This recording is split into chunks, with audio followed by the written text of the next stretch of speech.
welcome to Morning Transfer Talk. Let's get started. Wigan are closing in on the signing of Derby County midfielder Graham Shinney.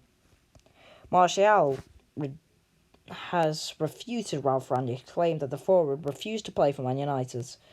In an Instagram post where he said, "I'll never refuse to play for Man United because he cares too much about the club and the fans and blah blah blah blah blah."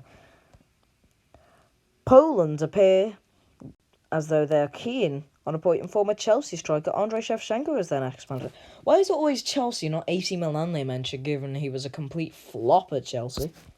He departed Genoa literally yesterday, so will he get a job very quickly afterwards, just like Dean Smith did earlier?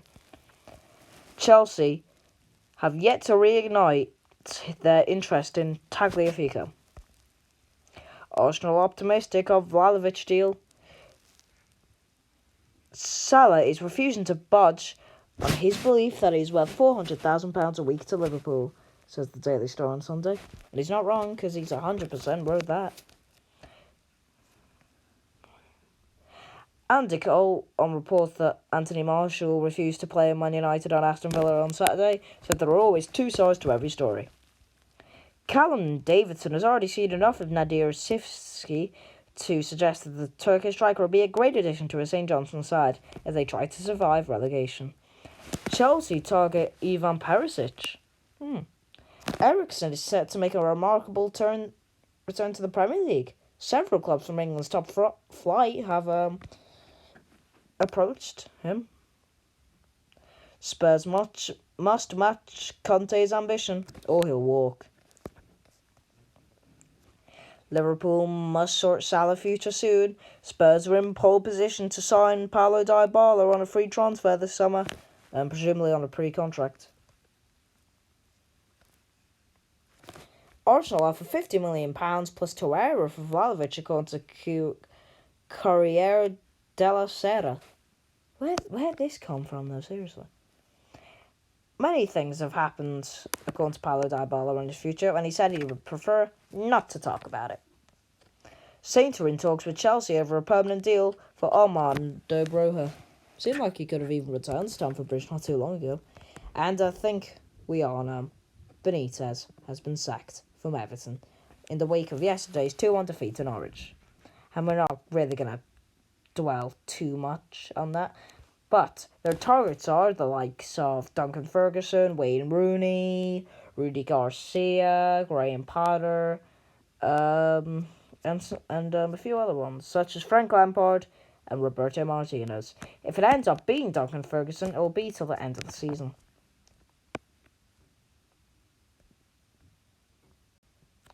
Well, he spent 200 days at the club, won one of his final 13 Premier League games, and suffered his 100th Premier League defeat yesterday. Wow. He only had like a 26.3% win percentage, which is the lowest in an Everton manager in like 26 years.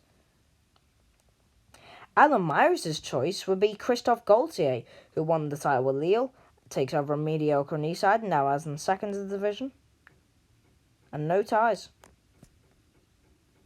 Rooney would find the Everton job difficult to turn down, but despite him being happy at Derby. Chelsea are interested in signing PSG left-back Layvin Kurzawa on loan. He's out of favour at PSG. Well, here are some betting numbers, the likes of Jesse March, Espirito Santo, Fonseca, Slaven Bilic are on this list as well. Highest bookies' favourites look to be Wayne Rooney and Duncan Ferguson. Graham Potter isn't interested in going to Everton and is very happy at Brighton. Patrick Roberts is set to join Sunderland for the rest of the season. Benitez struggled from the start, according to Robbie Keane and Gray and Souness. It's not Roy Keane. Duncan Ferguson should be given interim job, according to Alan Myers, who recently said about Christophe Gaultier. Everton's squad not good enough, according to Alan Stubbs. And it's officially a done deal that Graham Shinney is joining Wigan from Derby for an undisclosed fee. Benitez was always the wrong choice for Everton, according to Trevor Stephen.